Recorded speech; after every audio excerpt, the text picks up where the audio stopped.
It is May, and we are going to dive in today into the homemade dairy product challenge that we're doing all in 2024. Each month we're tackling a new dairy product with raw milk, and raw can go one of two ways: raw meaning literal raw milk, or raw milk meaning the theoretical sense of a raw ingredient, that we're using just milk and then creating all of these amazing dairy products.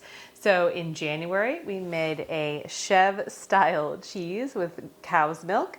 February, we tackled and mastered yogurt. In March, we did sour cream. April, last month, we did cream cheese. Today, for the month of May, we are going to be doing cultured butter, and then of course resulting in also cultured buttermilk. You may be very familiar with how you make butter and then the byproduct buttermilk. Maybe, maybe not, but maybe the culturing part is a little daunting, a little new, a little interesting, and curious as to why we would do that. So we're going to be making butter and ending up with butter and buttermilk. It's because you go through the process and you end up with basically two different items, the butter and the buttermilk. But we're going to be culturing our cream first. Now you hear that, you think of kefir. You can also think of all kinds of fermented products like kombucha or sauerkraut, you name it. Cultured just means we are introducing and helping the good bacteria to really flourish and thrive and grow, because it's good for us, it's good for our guts. So I am starting with raw milk, literal raw milk.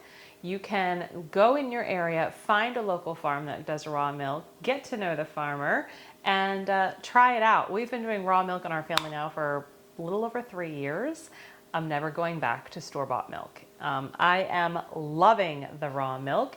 And as a former vegetarian vegan, that's even hard for me to fathom, maybe like 10 to 15 years ago of my life, to think that I'd be doing this. But again, never going back. So I picked up our latest herd share gallon yesterday, and I poured it into my jars. And I do this so I can easily separate the cream. But can you see the cream line? Now this is just half of that. I had run out of half-gallon jars, so the other half-gallon is in here, but hopefully you can still see that cream line up top. So we're gonna pour off that cream into a clean quart jar, and we're going to introduce some cultures. Now there is some conflicting information, not really right or wrong, just different information. When you're working with raw milk, there's already all of the really good bacteria in there. And so we may not actually have to add anything extra, but I realized that not everyone is gonna have access to raw milk, or maybe is comfortable enough trying it. So I am gonna go through the process with introducing a buttermilk culture. We're gonna take 1 packet of our buttermilk culture. Now this is from New England Cheese Making Company. Buttermilk Starter Culture is the name of it, and it is C21. So if you go on their website, you can just type in C21. So we're gonna take 1 packet of our buttermilk culture, add it in with our cream, put a lid on it, and leave it on the counter for about 1 to 2 days, 24 to 48 hours. After that time period's up, we'll come back and proceed to make the butter. So first and foremost, I need to get this gorgeous cream poured off very carefully.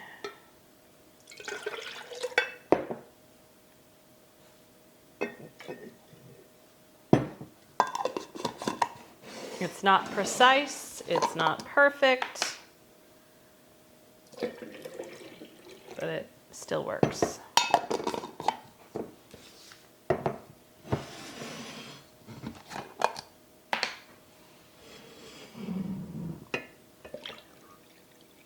I rotate the jar a bit, and then I kind of look to see the line again, and I can see that I've gotten most of that cream. All right, so those can go back in the refrigerator. I'm going to take 1 packet of our freeze-dried culture. Now with this 1 packet, it can culture 1 to 2 quarts, or 2 to 4 pints.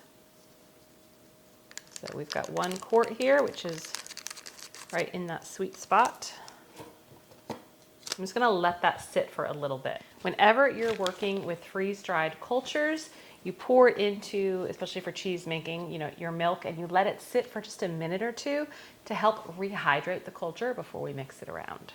There's also some information online when you're looking up cultured butter or cultured buttermilk that you can actually culture your cream with a couple of different options.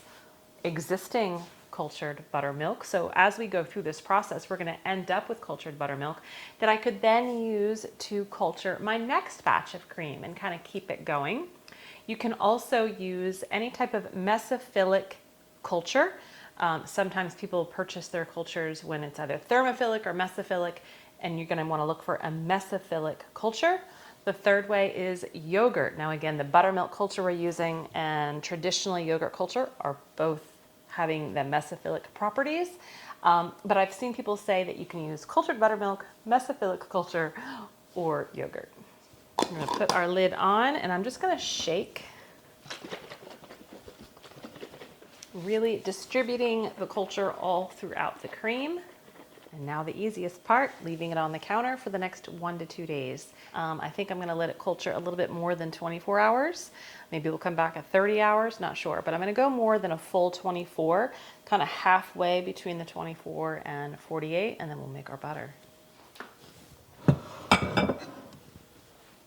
It has been 29 hours. And our cream is cultured. You can actually also see the cream is up here, and there is some milk that got into the jar, but it's all okay. There's a few different ways that I know of where you can turn your cream, whether it's cultured or not, into butter. And the one would be a high-speed blender, like a Vitamix, a Ninja, a Blendtec, a food processor, a KitchenAid mixer with, I think, the whisk attachment, and or a butter churn. There's manual butter churns, and then there's electric butter churns. I'm going to be using my food processor. I don't make butter all that often, but when I do, I find the food processor for me works faster and more efficient. The downside of that is you have to make sure you are not going past the liquid fill line. It actually says liquid max fill. Because the food processor, it's spinning so rapidly, things start rising. And if you go past that line, you're gonna have a mess. Ask me how I know. It's happened many times. So that's what I use because I'm just not doing large volumes. I do think, I don't have as much luck with my Vitamix, but I think maybe a Ninja or a Blendtec would probably work very well.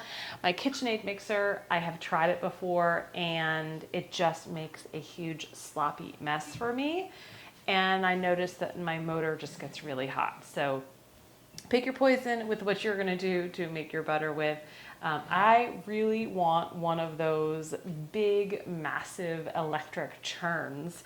I think Ruth Ann Zimmerman has one. I think Kate from Venison for Dinner might have one, but I just don't make enough butter to warrant that type of purchase, but maybe someday. So all I'm going to be doing is pouring everything into the food processor, not going above the max fill line, and turning it on. Smell it. Smells like cottage cheese. Yeah, it does. It is cultured. It does have a small cottage cheese smell. All right. Oh, it's gorgeous. Hold on. Ooh, you're like right at that line.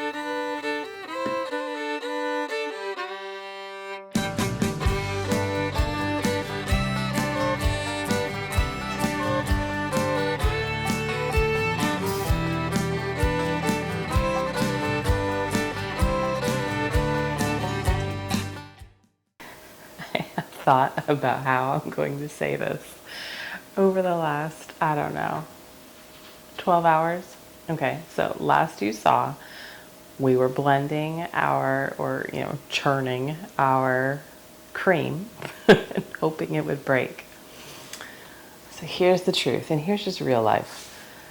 It was close to 6:30 at night. It was just me and my daughter because my husband and son, they were out doing some boy things. And we were we were doing, this isn't sexist at all. We were doing girl things. Making butter in the kitchen. Just joking. Joking aside.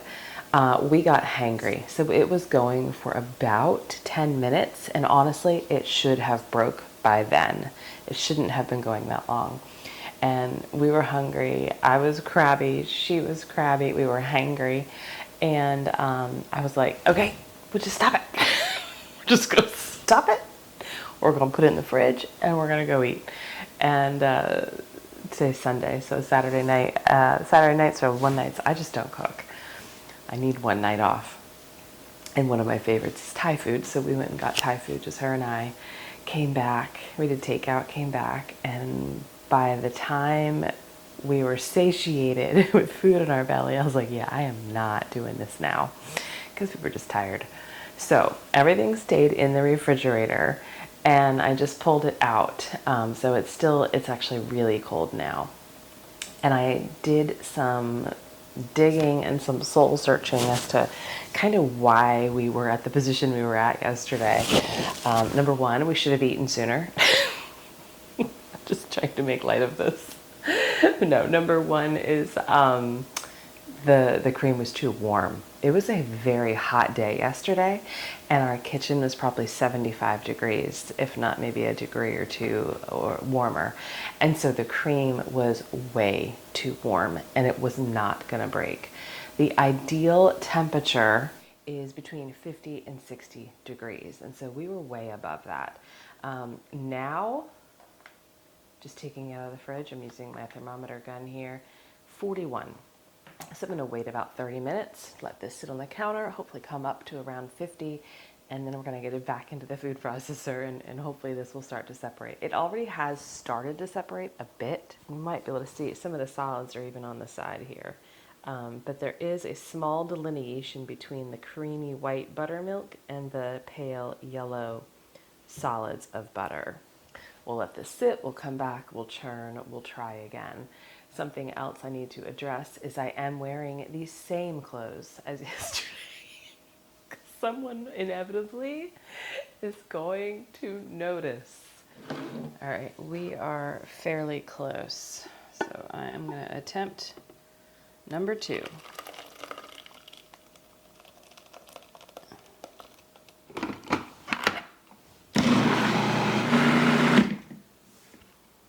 Okay, y'all, I think this is as good as we're going to get it today. I think what's happening is that the butter solids have separated, but they're so small because of the food processor. So we're going to start straining this and see how much we've got.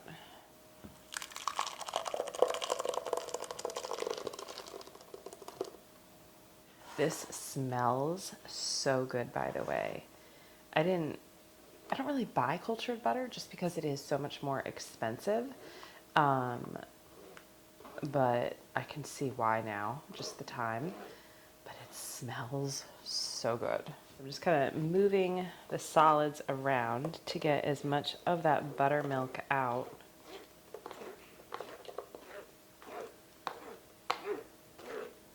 It's really visible now. Look at that gorgeous butter.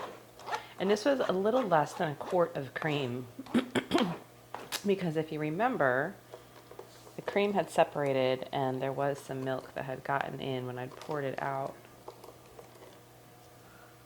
Okay, look at that beautiful butter. All right, I've got a jar here. Hopefully it's big enough. And we're going to save our buttermilk.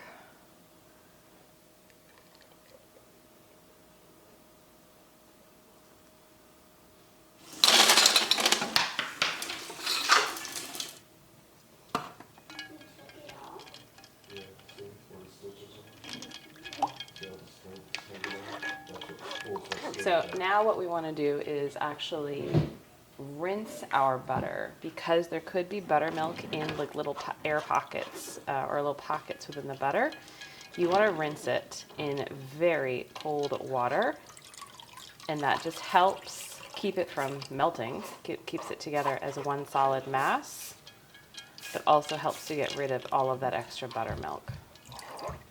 Because the buttermilk is what's going to make your butter not last as long. So the more you get it out, the longer it will last. Now, it may not matter to you as much. This is not a lot of butter, so this doesn't need to last more than probably a couple of days. But if you were doing this on a much larger scale, you'd want to try to get out as much of that buttermilk as possible.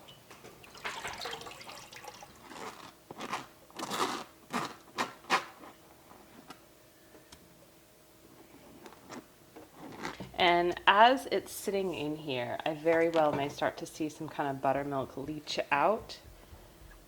That's normal. So at this point, you have an option to either salt your butter or not salt your butter. I buy unsalted butter, but for this purpose, I think it's so little, we're just gonna salt it a little bit and enhance that flavor.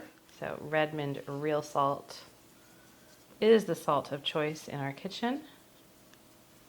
I did maybe 1/8 of a teaspoon. It's still pretty soft, so it would need to be in the fridge to kind of help firm up. But we ended up with a little bit butter, a lot of buttermilk. And now, because this is the most important part, who doesn't want to try the butter? You go first. And no, we don't normally just eat butter.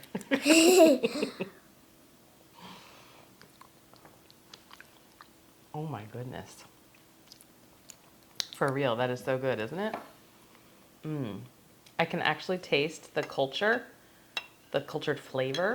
It gives it, oh my gosh, this really unique kind of depth. You want more? Yeah, that's really good. No, you're not gonna eat more. We're gonna put it in the fridge to firm up a bit. That's really good.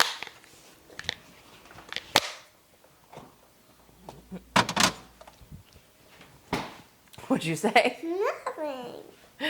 Okay, and so for the buttermilk, don't skimp out on the uses for your buttermilk. You can really use them in any kind of baking recipe that would call for milk, possibly even water, depending upon the recipe. Certainly buttermilk pancakes, waffles, but I am actually also going to save a little bit of this to culture my next batch of cream. Watch the microphone. To culture my next batch of cream to make my next batch of cultured butter. I'm definitely going to keep doing this and hopefully keep perfecting it. And if you try something other than the food processor, let me know how that works for you. Maybe next time I'll do the KitchenAid mixer to see what the difference is. And who knows? Maybe I'll end up buying that electric butter churn that I've been eyeing. Who knows? Stay healthy, stay well. We'll see you next time.